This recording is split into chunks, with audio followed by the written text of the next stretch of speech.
వారిని చూసి మీరు ఎంత అసూయపడి ఆలోచించినా ఏం లాభం ఉండదు.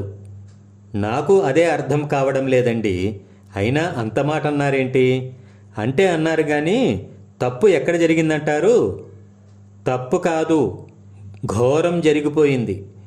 మీరు వారు చిన్ననాటి మిత్రులు. ఇద్దరికీ 50 ఏళ్ళు దాటాయి. మీ దగ్గర కోట్ల ధనం ఉంది, వారి దగ్గర కేవలం మనశ్శాంతి మాత్రమే ఉంది.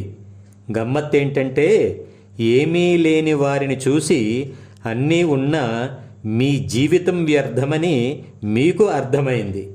దానికి గల కారణం ఒక్కటే.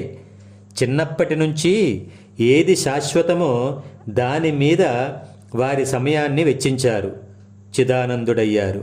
మరి మీరు నా వాళ్ళు అంటూ మీ జీవితం మొత్తం వాళ్లను పోషించడానికి ఖర్చు పెట్టి చివరకు మీరు సంపాదించినది ఖర్చు పెట్టే సమయం లేని స్థితికి దిగజారారు. అందుకే సమయం విలువైనదని తెలుసుకోవడం కాదు, ఎంత విలువైనదో తెలుసుకొని విలువ ఇస్తే మన జీవితాలు కూడా విలువలతో కూడిన ఇదిగో వారిలా వెలుగొందుతాయి. జై హింద్.